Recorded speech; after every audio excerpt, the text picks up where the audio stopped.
473강 주제 파악. 흔히 사람들 분수 모를 때 하는 이야기가 이 주제나 파악하라 이렇게 충고하죠. 이 주제를 파악하라고 충고할 만한 정도로 이 세상에서 다 아는 사람은 과연 있을까요? 없습니다. 어느 인간도 다 주제 파악 못하면서 긴 한평생을 보내게 됩니다. 나이가 많다고 해서 자기 주제 파악하고 살 수 있는 게 아니에요. 공부를 많이 한다고 주제 파악 되는 건 아닙니다. 주제 파악은 하나님의 일방적으로 주신 하나님의 계시에 입각해서 인간은 주제 파악이 돼야 되는 겁니다. 그래서 함부로 타인에게 충고할 일은 못 되지요. 그런데 주제 파악을 하라 하는 것은 언뜻 들으면 그래 내가 이런 인간이라는 것을 딱 정도의 생각이 되면 나는 살만한 인간이다 이런 것을 위한 충고처럼 느껴지잖아요. 성경에서 주제 파악은 그게 아닙니다. 네가 어떻게 생각하든 간에 어떻게 살았든 간에 너는 아무것도 아니라는 것점을 주제 파악하라. 그 아무것도 아니라는 점을 주제 파악하는 거예요. 근데 이 주제 파악, 성에서 말하는 주제 파악하는 것은 나는 잘났는데 너는 못났다가 아니라 어느 인간 한 가운데서 아무것도 아닌 인간이 어디에도 없다는 뜻이에요. 그것은 아까도 그 472강에서도 그 다윗과 아브넬의 그 정치적 거래 때문에 난데없이 미갈의 현재 작살하고 있는 남편의 인생이 완전히 울면서 망가졌잖아요. 그 다윗이 요구할 때 그 미갈 남편 상황 고려했습니까? 전혀 고려 안 하죠. 이와 마찬가지로 우리의 인생도 우리 주변에 있는 자연을 가지고 움직이는 하나님께서 우리 인생을 고려하지 않습니다. 왜냐하면 우리 인생은 고려할 만한 위치, 그런 가치가 없을 정도로 아무것도 아니기 때문에. 그걸 누가 알았는가? 솔로몬이 알았어요. 전도서 11장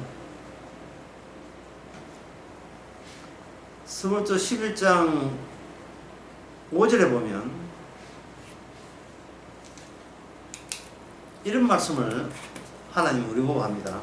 바람의 길이 어떠함과 아이 벤 자의 태에서 뼈가 어떻게 자라나는 것을 네가 알지 못한 것 같이 만사를 성취하시는 하나님의 일을 네가 알지 못하느니라. 이렇게 되어 있죠. 요 전도서 11장 5절의 말씀이 상당히 우리가 중요시 봐야 될 것은 하나님 우리 보고 원하는 것은 네가 어떻게 풀릴지 네가 어떻게 될지 네 모르지 이렇게 물으시는 게 아니고요. 그렇게 물으시는 게 아니고 네가 네 인생 정도는 네가 제대로 알고 있어야지 그걸 물으시는 게 아니고 바람의 길이 어떠함을 네가 모르지. 그 다음에 아이 벤 자의 태에서 어떻게 뼈가 차는 모르지 라고 해놓고 그 다음에 뭐냐 만사를 성취하시는 하나님의 일을 네가 모른다는 거예요. 나에 대해서 내가 모르지라고 묻는 게 아니고 네에 대해서 네가 어떻다 하는 게 그것은 질문 자체도 성립이 안 되고 너를 통해서 하나님의 일이 어떻게 나타나는지 네가 모르지라고 이야기하는 거예요. 뭐 차이점을 알아야 돼요. 우리 자신에게 관심이 있잖아요. 관심이 있으니까 뭐 기도를 하든 성경을 보든 우리가 하나님 앞에 궁금한 건 묻고 싶어요. 그 궁금하는 질문이 뭐냐 하면은 하나님 앞으로 제 인생이 어떻게 되겠습니까?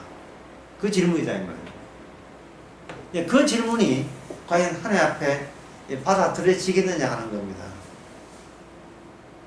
전도서 11장 5절에 의하면 안 받아집니다. 하나님 저 앞으로 어떻게 되겠어요? 그건 점쟁이한테 물어요. 그건 무당한테 묻든지 점쟁이한테 묻든지 그런 데한테 묻는 거예요. 하나님께서는 우리 질문 자체가 이것은 이 자연스럽지 못하고 이 현실과 맞지 않다는 것을 분명히 합니다. 그러면 이제 질문을 또 해보겠습니다. 그럼 우리는 어떤 존재입니까? 라고 질문할 수 있지요. 하나님의 영광을 이 일을 하기 위해서 우리는 어떤 존재의 입장에 있습니까? 라는 질문은 유효해요. 예, 하나님의 영광이 목적이니까 우리가 잘 되는 게 목적이 아니니까. 그러면 우리는 그 가운데서 우리 어떤 사람입니까? 물었을 수 있어요. 그게 바로 11장 2절에 나옵니다. 7에게나 8개나 나올 줄지라도 무슨 재앙이 땅에 임할 줄을 너가 알지 못한다.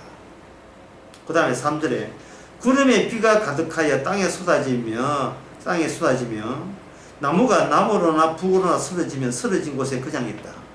자, 비가 와서 바람에 불어서 나무가 쓰러졌습니다. 나무가 쓰러질 때 나무가 나 남쪽으로 눕고 싶어, 또는 혹은 난 남쪽은 싫어, 북쪽으로 쓰러질까 라고 결정할 수 있는 결정권이 나무한테 있습니까? 없지요. 그럼 바람 부는 것은 누구의 일입니까? 하나님의 일이죠. 하나님의 일에 대한 결과적으로 남겨진 일은 뭐냐? 내가 남쪽으로 쓰러질지 북쪽으로 쓰러질지 그거는 내가 알 바 아니다는 겁니다. 남쪽이 되든 북쪽이 되든 중요한 것은 하나님께서 이 일을 벌렸다는 사실. 4절에 보겠습니다. 전도 11장 4절. 풍세를 살펴보는 자가 파종치 아니할 것이요 구름을 바라보는 자가 거두지 아니하리라. 이 말은 백날 봐도 소용없다는 거예요. 6절에 너는 아침에 씨를 뿌리고 저녁에 손을 거두지 말라. 이것이 잘 될는지 저것이 잘 될는지 혹 둘이 다 잘 됐는지 그 다음에 알지 못함이니라. 지금 인간 보고 농사 짓지 말고 그냥 두 손 놓고 그냥 늘 놀아라는 이야기 아니에요. 인간이 뭔가 부지런히 농사를 짓든 뭘 하는데 할 때 하나님에 대해서 하나님이 이렇게 내가 노력하고 했었으니까 내 뜻대로 반드시 이거 해달라고 요청할 입장은 아니다 이 말이에요. 누가? 인간이. 그럴 입장은 아니다 이 말이죠. 그러면 인간은 이 많은 인간의 예상과 인간의 기대를 가지고 하나님 앞에 윽박 지르지 말라는 뜻이거든요. 내 뜻이 반드시 관철되어야 된다는 그러한 것은 이것은 하나님의 일에 포함되지 않습니다. 오히려 하나님의 일에 대드는 일이죠. 그럼 이쯤에서 이야기하면 또 이거 상투적으로 나오는 또 반박이 있어요. 그러면 우리가 장래에서 모르고 내가 하는 일이 주의 일이 아니라면 그럼 뭐 막 살아도 되겠네. 이 막 살아도 된다는 이 용어 많이 듣던 용어고 많이 했던 용어잖아요. 그럼 막 살아도 되겠네. 라고 이렇게 이제 뭔가 잔뜩 삐쳐가지고 그런 이야기를 하겠죠. 그게 바로 거기에 대한 답변이 11장 8절에 나옵니다. 사람이 여러 해를 살면 항상 즐거워할지어다. 자, 여기서 자기 기대대로 예상대로 되지도 않는데 뭐가 그렇게 즐겁단 말입니까?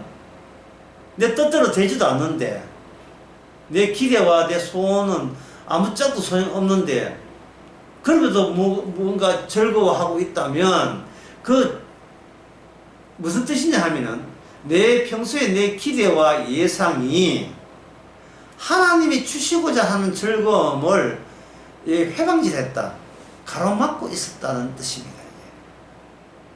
자, 예를 들어 봅시다. 열심히 몸할 때, 건강할 때 일한다고 어떤 사람 파이브 잡을 한다고 봅시다. 파이브 잡 5개 일을 한다고 봅시다.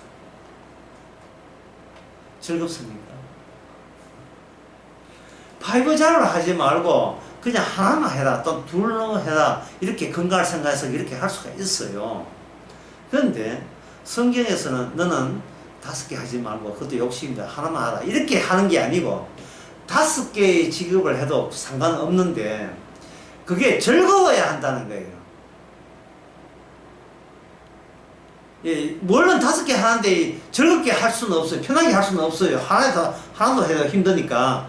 힘들지만 다섯 개를 해도 즐거운 이유는 다섯 개에서 나오는 수입 보고 즐거워하지 말 게 아니라 다섯 개를 하게 하신 그것도 하나님께서 하신 일인 것을 받아들이는 거예요. 아까 그 바람 불어가지고 나무가 넘어졌잖아요. 비바람 불어서. 자, 그러면 그 남쪽으로 넘어질지 북쪽으로 넘어서질지 그걸 나무가 굳이 알아야 됩니까? 뭐 나무 소관이 아니죠. 내 인생이 다섯 개를 하든 한 개를 하든 간에 이런 일 다섯 개 하다가 하나를 줄든 다섯 개 하다가 10개를 하든 이런 일까지라도 이건 내 일이 아니고 주께서 허락해 주신 주의 일인 것을 받을 때 그게 주 안에서 항상 즐거운 일이다. 그럴 경우에만 네 인생이 헛되지 않고 하나님의 영광이 된다는 겁니다. 근데 이 전도서는 구약이기 때문에 8절에 이렇게 단정을 합니다. 그게 맞는데 그러나 깜깜한 날이 많으리니 그날을 생각할지라도 장래에는 다 헛되다. 네가 예상하다 기대하지 마라. 물론 힘들고 어렵고 깜깜하지만 그러나 순간순간 하나님 이 일도 하나님의 일인 걸 알고 즐거워하라. 이것이 바로 주제 파악입니다.